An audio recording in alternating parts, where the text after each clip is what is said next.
حضور سے پوچھا گیا کہ ایمان کیا ہے؟ فرمایا جب نیکی تجھے خوش کر دے اور گناہ تجھے دکھی کر دے فانت مومن، تو تو مومن ہے۔ تو کسی کو پوچھنے کی بجائے اپنے اندر سے فتویٰ لیا جاتا ہے، اندر ہی بتاتا ہے کہ اچھائی کیا ہے، اندر ہی بتاتا ہے کہ برائی کیا ہے۔ اب وہ کس راہ پہ چلے گا؟ میرے حضور نے فرمایا جنت کا راستہ مشکل اور کٹھن ہے، اور جو جہنم کا راستہ ہے وہ آسان اور آراستہ ہے، شہوات سے سجا ہوا راستہ ہے۔ اب تمہیں پتہ ہے کہ انجام کیا ہے اور تمہیں اختیار دیا گیا ہے۔ بعض لوگ اختیار کو اللہ کی رضا سمجھ لیتے ہیں، تو یہ بات جانیے کہ اللہ کی رضا میں اور اس کی مشیت میں بڑا فرق ہے۔ بعض لوگوں کی رسی اللہ نے دراز کی ہوتی ہے تو لوگ کہتے ہیں اللہ راضی نہیں ہے تو ایسا کیوں ہے، یہ کون سی کہانی ہوئی؟ ظالم جابر لوگ تختوں پہ بیٹھ جاتے ہیں، مختلف حکومتیں سنبھال لیتے ہیں اور خلق خدا کی ناک میں دم کر دیتے ہیں، لوگ کہتے ہیں اللہ راضی نہیں ہے تو ایسا کیوں ہے، یہ کون سی بات ہوئی؟ تو یہ ہمارا ایک خود ساختہ کہا ہوا جملہ ہے۔ حقیقت میں کیا ہے کہ اللہ کی رضا اور ہے، اللہ کی مشیت اور ہے۔ یہ اللہ نے ہاتھ دیے ہیں، اللہ کی رضا یہ ہے کہ ان ہاتھوں سے اچھے کام کیے جائیں۔ آنکھیں دی ہیں تو ان آنکھوں سے قرآن مجید کی تلاوت کی جائے، اللہ کی قدرت کی نشانیاں دیکھی جائیں، لیکن ان آنکھوں کو شہوات سے بھر دیا جائے، ان ہاتھوں کو ظلم سے بھر دیا جائے تو اللہ روکتا نہیں ہے۔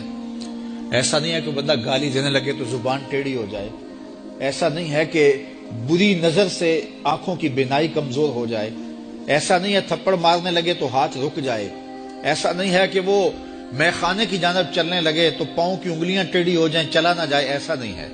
یہ اللہ کی مشیت ہے، اس نے قدموں میں طاقت رکھ دی، جدھر جانا چاہے جائے، اس نے اختیار بھی دیا ہے، لیکن یہ اس کا دیا گیا اختیار ہے، یہ اس کی مشیت ہے، لیکن اس کی رضا یہ ہے کہ یہ قدم اٹھے تو مسجد کی جانب جائیں، یہ قدم اٹھے تو دکھیے کی مدد کے لیے جائیں، رزق حلال کمانے نکلیں، یہ زبان بولے تو قرآن کی تلاوت کرے، یہ لب کھلیں تو احادیث رسول کے نغمے ہوں، خیر خواہی کے کلمات ہوں، مخلوق خدا کی بہتری کی بات ہو۔ لیکن اگر کوئی گالی گلوچ دینے لگ جائے تو اس سے اللہ کی رضا نہیں۔ اللہ نے اعضاء بنا دیے اور اللہ نے انسان کو خیر اور شر کی تمیز دے دی، اچھائی اور برائی کا پتہ دے دیا، اب اس کی مرضی ہے کہ وہ کدھر نکلتا ہے۔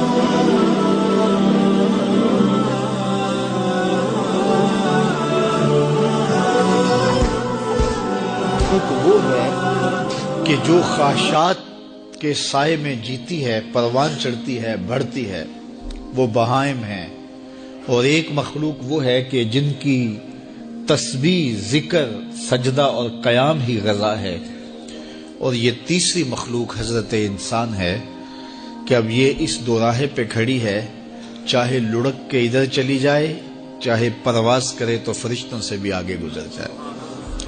اب یہ اس کا اختیار ہے۔ حضرت انسان اللہ کی تخلیق کا شاہکار ہے، تو وہ لڑک کے چوپایوں جیسے کام کرے تو پھر چوپایا تو وہ ہوا ہی ہوا، لیکن فرمایا بل ہم عدل، بلکہ چوپایوں سے بھی گزر گیا ہے، اس لیے کہ چوپائے کے پاس تو تھا ہی وہ جو اس نے کیا، اور اس کے پاس چراغ علم بھی تھا، جگمگاتی راہیں بھی تھی، جنت کے راستے بھی تھے۔ یہ آسمان کی طرف پرواز کرنے کی بجائے زمین کی طرف لڑک گیا تو یہ چوپایوں سے بھی بدتر ہے۔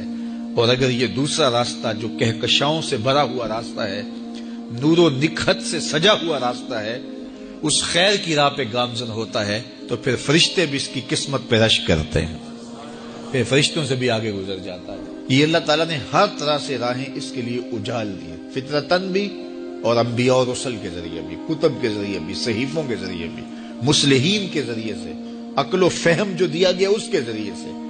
یعنی انسان کے لیے کوئی شک والی بات نہیں کہ اسے پتہ نہ ہو کہ یہ راستہ خیر کا ہے اور یہ راستہ شر کا ہے، یہ اس کو اچھی طرح آگہی دی گئی۔